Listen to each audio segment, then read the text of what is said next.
துஷ்டரை கண்டால் தூர விலகு. இப்படி ஒரு பழமொழி உண்டு. எதுக்காக இப்படி சொல்லி வச்சாங்க? துஷ்டன் ஏதாவது தொந்தரவு கொடுப்பான், அதனால அவனை கண்டா பயந்துகிட்டு ஓடி ஒளிஞ்சுக்கோ அப்படின்னா இதுக்கு அர்த்தம் அப்படி இல்லை. ஒரு துஷ்டன் கிட்ட நெருங்கி போறோம்னு வச்சுக்கோங்க, அவன் நமக்கு கெடுதலான ஆலோசனைகள் எதையும் சொல்லலாம், அல்லது அவன் தீய உணர்வுகள் உள்ளவனா இருக்கலாம், அல்லது தீய செயல்கள் செய்யக்கூடியவனா இருக்கலாம், அல்லது தீய நட்புனால அவன் ஏற்கனவே கெட்டு போனவனா கூட இருக்கலாம். இப்படிப்பட்டவனை நெருங்கி போனா அவனோட பாதிப்பு நமக்கும் வந்துடும். அதனால விலகி போ அப்படின்னு சொல்றாங்க. இதையே கொஞ்சம் விவரமா இப்ப பாப்போமே. இப்ப இந்த துஷ்டர்களை 4 வகையா பிரிக்கிறாங்க. இந்த 4 வகைக்கும் உதாரணம் வேணும்னா வேற எங்கேயும் போக வேண்டியதில்லை, மகாபாரதத்தை பார்த்தாவே போதும். அதுல இந்த 4 வகையான தீயோரும் வர்றாங்க. முதல் வகைக்கு உதாரணம் சகுனி. இவன் மனசுல எப்பவும் தீய எண்ணங்கள் தான் நிறைஞ்சிருக்கும். கனவுல கூட தீய ஆலோசனைகள். யாராவது ஒருத்தர் நல்லபடியா வாழ்ந்தா அதை இவனால சகிச்சுக்க முடியாது. இப்படிப்பட்டவனோட நெருங்கிய தொடர்பு துரியோதனனுக்கு கிடைச்சது. துரியோதனன் எப்படின்னா அவன் ஏற்கனவே தீய காரியங்கள் செய்யறதுக்கு தயங்காதவன். அப்படிப்பட்டவனுக்கு தீய போதனைகள் செய்யறதுக்கு சகுனி உதவுனா. இந்த 2 பேரோட சகவாசம் இன்னொருத்தனுக்கு கிடைச்சது. அவன் யாருன்னா துச்சாதனன். அவன் தீய நடத்தை உள்ளவன். இந்த 3 பேரும் ஒண்ணு சேர்ந்தா என்னத்துக்கு ஆகும்? உலகமே கெட்டு போடும்ல. இந்த 3 துஷ்டர்களோட நல்லவன் ஒருத்தன் சேர்ந்தான். அவன் தான் கர்ணன். கர்ணன் இயல்பாவே உத்தம குணம் உள்ளவன். அவன் நல்லவங்களோட சேராம இப்படிப்பட்ட கெட்டவங்க கிட்ட நட்பு வச்சுக்கிட்டான். அதனால அவனும் தீய செயல்கள்ல ஈடுபடுறது மாதிரி ஆயிடுது. துரியோதனனுடைய நண்பனா அவனுடைய ஆதரவுல வளர்ந்ததுனால அவனுக்கு துணையா இருக்க வேண்டி இருக்குது அப்படின்னா. நட்பு உரிமையினால உதவி புரிய வேண்டியது சரிதான், அது தப்புன்னு சொல்ல முடியாது. இருந்தாலும் தீய செயல்களுக்கு உதவி செய்யறது சரியில்லை. புத்தி பலம் புஜ பலம் எல்லாம் இருந்தா கூட தெய்வ பலம் இல்லைன்னா ஜெயிக்க முடியாது. கர்ணன் மகா வீரன். இருந்தாலும் கடைசியில் அவன் கதி என்னாச்சு? அவங்ககிட்ட எல்லா நல்ல குணங்களும் இருந்தது. இருந்தாலும் ஏன் இப்படி ஆச்சு? தீயவர்களுடைய சேர்க்கை தான் காரணம். அவங்களோட சேர்ந்ததுனால இவனையும் அப்படியே நினைக்க ஆரம்பிச்சுட்டாங்கல்ல. 4 வகை துஷ்டர்கள்ல இவனும் ஒரு வகை அப்படின்னு சொல்ல ஆரம்பிச்சிட்டாங்க. அதாவது தீய ஆலோசனைக்கு சகுனி, தீய உணர்வுகளுக்கு துரியோதனன், தீய செய்கைக்கு துச்சாதனன், தீய நட்புக்கு கர்ணன். இப்படி உதாரணமாயிட்டான். அதனாலதான் துஷ்டரை கண்டால் தூர விலகு அப்படின்னு சொன்னாங்க. அது புராண காலம். இப்பெல்லாம் நிலைமை கொஞ்சம் வேற விதமா இருக்குது. அன்னைக்கு ஒரு நாள் அப்படிதான் ஒரு காட்டு பாதையில யாரோ ஒருத்தர் அடிபட்டு கிடந்தார்.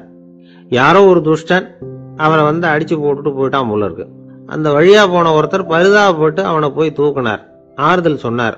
இத பாருங்க, இந்த வழியா எப்பவும் தனியா வரக்கூடாது. ஏன்னா இங்க ஒரு ரவுடி இருந்துகிட்டு வர்றவங்க போறவங்களெல்லாம் வழிப்பறி பண்ணிட்டு இருக்கிறதா கேள்விப்பட்டிருக்கிறேன் அப்படின்னாராம். இனிமே அப்படி கேள்விப்பட மாட்டீங்க அப்படின்னு அந்த ஆளு. ஏன்னு கேட்டிருக்காரு இவர். அவன் சொல்லியிருக்கான், நான் தான் சார் அந்த ரவுடி. இந்த வழியா போனவங்க கிட்ட தகராறு பண்ணேன். அவங்க தான் என்ன இப்படி அடிச்சு போட்டு என்கிட்ட இருந்த பணத்தையெல்லாம் புடுங்கிட்டு போட்டாங்க சார். காலம் ரொம்ப கெட்டு போச்சு அப்படின்னு நானா ரொம்ப பரிதாபமா. ஒரு அழகான கடற்கரை. சுற்றுலா பயணிகள் நிறைய பேர் அங்க போறது வழக்கம். சனி ஞாயிறு கூட்டம் அதிகமா இருக்கும். அதோட விளைவு என்னங்கிறது அடுத்த நாள் தான் தெரியும். ஆமா, அந்த கடற்கரையை சுத்தப்படுத்துற தொழிலாளிகள் திங்கட்கிழமை ரொம்ப சிரமப்படுவாங்க. சனி ஞாயிறு வந்த கூட்டம் கடற்கரை பூராவும் காலி ஐஸ்கிரீம் கப்புகளை வீசி எரிஞ்சுட்டு போயிருக்கும். ஆயிரக்கணக்கான கப்புகள் அங்க பரவலா கிடக்கும். அதையெல்லாம் பொறுக்கி எடுத்து சுத்தம் பண்ணி ஆகணும். இதனால திங்கட்கிழமை வேலைக்கு வர்றதுக்கு எல்லாரும் பயப்படுவாங்க. அப்படி ஒரு நிலைமை. பல பேர் அன்னைக்கு லீவ் எடுத்துட்டு போயிடுறது வழக்கம். நமக்கு எதுக்கு இன்னைக்கு தொந்தரவுன்னு. இது ஒரு பெரிய பிரச்சனையா இருந்தது. இதுக்கு என்ன பண்ணலாம் அப்படின்னு யோசனை பண்ணாங்க. ஒரு ஆலோசனை கூட்டத்துக்கு ஏற்பாடு பண்ணாங்களாம். அந்த நகர நிர்வாக அலுவலர்கள், பணியாளர்கள் எல்லாரும் அதுல கலந்துகிட்டாங்க. கூட்டம் ஆரம்பமாச்சு. ஆரம்பத்துல சொன்னாங்க, இந்த பிரச்சனைக்கு ஒரு தீர்வு வேணும், என்ன பண்ணலாம், அதை முடிவு செய்யறதுக்கு தான் இந்த கூட்டம். இதுல நீங்க செய்ய வேண்டியது என்னன்னா, உங்களுக்கு தோன்றுகிற யோசனை எதுவா இருந்தாலும் சொல்லுங்க. கொஞ்சம் கூட தயக்கம் வேண்டாம். நாம சொல்ற யோசனை ஈடுபடுமா படாதா அப்படின்னு எல்லாம் யோசிக்க வேணாம். எல்லாருடைய யோசனைகளையும் அப்படியே பதிவு செய்துக்கிறோம்.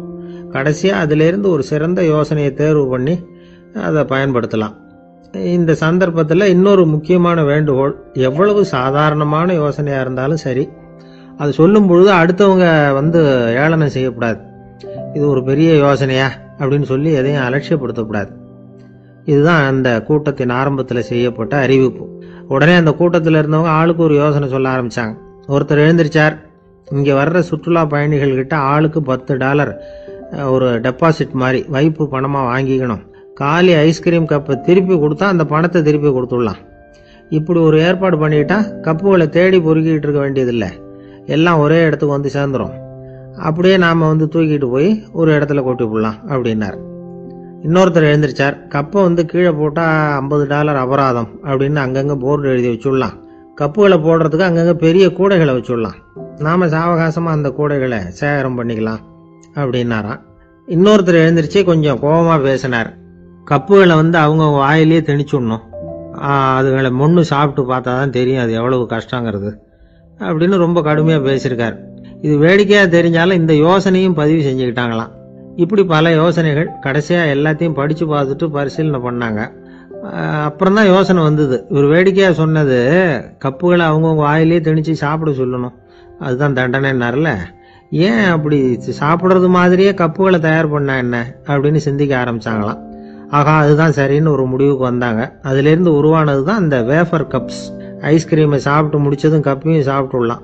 கோன் ஐஸ்கிரீம் சாப்பிட்றோம்ல, அதுதான். அமெரிக்காவில் மியாமி கடற்கரையில் ரொம்ப காலமாக இருந்துகிட்டு வந்த குப்பை பிரச்சனைக்கு இப்படி தான் ஒரு தீர்வு வந்துதான். இதுலேருந்து நாம் புரிஞ்சிக்க வேண்டியது என்னென்னா, நாம் அன்றாட எத்தனையோ பிரச்சனைகளை சந்திக்கிறோம், அதுக்கெல்லாம் தீர்வு உண்டு. அது எங்கே ஒளிஞ்சிருக்குன்னு கண்டுபிடிக்கணும். அந்த அந்த யோசனையையும் நல்லா தீவிரமாக யோசிக்கணும். யார் என்ன யோசனை சொன்னாலும் அதை வந்து அலட்சியப்படுத்தக்கூடாது, அக்கறையோடு கவனிக்கணும், அதை யோசிச்சு பார்க்கணும். ஒரு அம்மா தன்னோட வீட்டுக்காரரை ஒரு மனநல மருத்துவர்கிட்ட அழைச்சிட்டு வந்தாங்களாம். டாக்டர், இவருக்கு கோன் ஐஸ்கிரீம் பிடிக்கல, பேப்பர் கப்பில் இருக்கிற ஐஸ்கிரீம் தான் வேணும்னு அடம் பிடிக்கிறார் அப்படின்னாங்களாம். அது ஒன்றும் தப்பு இல்லையேன்னாராம் டாக்டர். இதுக்கு அந்த அம்மா சொன்னாங்களாம், இவர் கப்பு ஐஸ்கிரீம் வாங்குறதுல தப்பு இல்லை டாக்டர், பிரச்சனை அது இல்லை. அப்புறம் வேற என்னன்னு கேட்டிருக்காரு. வாங்கினதும் ஐஸ்கிரீமை கீழே கொட்டிவிட்டு அந்த பேப்பர் கப்பை மட்டும் விரும்பி சாப்பிட்றார், அதனால தான் உங்ககிட்ட அழைச்சிட்டு வந்தேன் அப்படின்னாங்களாம். ஒரு நண்பர் வந்தார், ரொம்பவும் இறுக்கமாக உடை அணிஞ்சிருந்தார். அதாவது ஆடைக்குள்ள அவர் மாட்டிக்கிட்டு இருந்தது மாதிரி தெரிஞ்சது. ஏன் துணி குறைச்சலாக எடுத்துட்டீங்களா அப்படின்னு கேட்டோம். இல்லைங்க, எனக்கு எப்பவுமே இறுக்கமாக உடை அணிகிறது தான் பிடிக்கும் அப்படின்னார். ஒருத்தர் எப்படி உடை அணிகிறார் அப்படிங்கிறத வச்சே அந்த ஆள் எப்படிப்பட்டவர் அப்படிங்கிறத கண்டுபிடிச்சிடலாம். உடை அணிகிற விதம் ஒருத்தருடைய மனநிலையை வெளிப்படுத்துதான். இப்போ இறுக்கமான உடை அணிகிறவங்க பொதுவாக மன நிம்மதி இல்லாதவங்களா இருப்பாங்களாம், கோபக்காரங்களா இருப்பாங்களாம். ரொம்ப தொலைதொழப்பாக ஆடை அணிகிறவங்க இருக்கிறாங்கல்ல, அவங்கெல்லாம் அமைதியான ஆளாக இருப்பாங்களாம், சாந்தமாக இருப்பாங்களாம். இவங்கெல்லாம் போராடுறதுக்கு சரியாக வரமாட்டாங்களாம். இப்படி ஒரு கணிப்பு இருக்குது. அதனால தான் போர் வீரர்களுக்கெல்லாம் இறுக்கமான உடையை தான் கொடுக்கறது வழக்கம். ஆனால் சன்னியாசிகளை பாருங்கள், அவங்களுக்கெல்லாம் ரொம்ப தொலை உடைகள் தான். அவங்கெல்லாம் வந்து டைட் பேண்ட் போட்டுக்கிட்டு நிற்க மாட்டாங்க சன்னியாசிகள்லாம். அதே மாதிரி சன்னியாசிகள்லாம் காவி உடைய தேர்ந்தெடுக்கிறதுக்கும் காரணம் உண்டு. பல ஆண்டுகள் சோதனை செஞ்சு பார்த்துட்டு தான் சன்னியாசத்துக்கு காவி தான் சரி அப்படின்னு முடிவு பண்ணியிருக்கிறாங்க. இப்போ பௌதீக விஞ்ஞானப்படியும் அதுதான் சரி. அதாவது சூரிய ஒளியில் வந்து 7 வண்ணங்கள் உண்டு. ஒரு பொருள் மேலே அது விழும் பொழுது அந்த பொருள் நமக்கு சிவப்பாக தெரிஞ்சதுன்னா அந்த பொருள் வந்து சிவப்பை தவிர மற்ற எல்லா நிற கதிர்களையும் உள்வாங்கிக்கிட்டு சிவப்பு நிறத்தை மட்டும் வெளியில் விடுது, அதாவது விலக்கி விடுது. அதனால தான் அந்த பொருள் வந்து சிவப்பாக தெரியுது. உடல் ஆரோக்கியத்துக்கு ஓரளவு சிவப்பு தேவைப்படுது. அதனால தான் காவி உடை அணிஞ்சா சூரிய ஒளி ஓரளவு சிவப்பை விலக்கிவிடும். அதாவது சிவப்பின் பலனும் கிடைக்கும், இந்த சிவப்பின் கெடுதலும் இல்லை அப்படின்னு யோசனை பண்ணாங்க. காவி வந்து உதய வேளையின் நிறம். கீழ் வானத்தில் கதிர் உதிக்கிற வேளையில் முதல் ஒளி தோன்றுகிற நேரத்தில் காவி நிறம் தான் கசியும். தியானம் செய்கிறப்போ முதல்ல காணக்கூடிய ஒளி காவி நிறம் தான். தியானத்தின் உச்ச நிலையின் நிறம் நீலம். தியானம் வந்து காவி நிறத்தில் ஆரம்பமாகி நீல நிறத்தில் நிறைவடைகிறது அப்படிங்கிறார் ஓஷோ. நீலம் வந்து தியான சிகரம், காவி வந்து தியான ஆரம்ப குறியீடு, ஒரு சன்னியாசியின் ஆரம்ப தரிசனம் அப்படிங்கிறார் அவர். ஒருத்தர் நாள் பூரா காவி உடைய அணிஞ்சிருந்தா அந்த நிறம் வந்து அவருக்கு வந்து தியானத்தை பற்றிய நினைவை வந்து ஊட்டிக்கிட்டே இருக்கும்.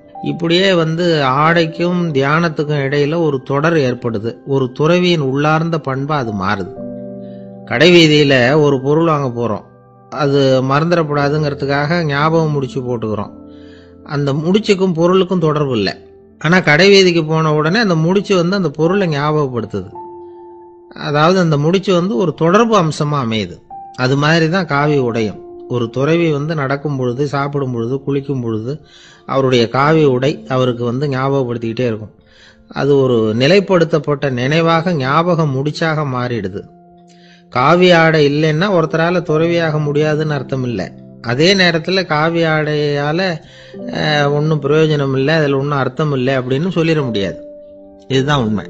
இவ்வளவு தூரம் காவி ஆடையை பற்றி சொல்றதுனால எல்லாரும் சன்னியாசியாக போயிடுங்கோ அப்படின்னு நாம் சொல்றதாக யாரும் நினைச்சிடக்கூடாது. மனசுக்கும் நிறத்துக்கும் உள்ள சம்பந்தத்தை தெரிஞ்சுக்கிறதுக்காகத்தான் இவ்வளவும். நமக்கு தெரிஞ்ச நண்பர் ஒருத்தர் இருக்கிறார், ஆபீஸில் வேலை பார்க்குறவர். ஒவ்வொரு மாசமும் 20ஆம் தேதிக்கு பிறகு அவரை போய் பார்த்தீங்கன்னா காவி உடை அணிஞ்சுக்கிட்டு, கண்ணை மூடிக்கிட்டு, கை ரெண்டையும் விரிச்சு வச்சுக்கிட்டு தியானத்திலேயே உட்காந்துருப்பார். ஏன் இப்படி பண்றீங்கன்னு கேட்டேன். அதாவது 20ஆம் தேதிக்கு பிறகு என் கையில் ஒரு பைசா கூட கிடையாது, ஒரு சன்னியாசி லெவலில் இருக்கிறேன், என்கிட்ட எதுவும் செலவுக்கு கேட்காத அப்படின்னு என் மனைவிக்கு நாசூக்கா உணர்த்துறதுக்காக அப்படி உட்காந்துருப்பேன் அப்படின்னு விளக்கம் கொடுக்குறார்.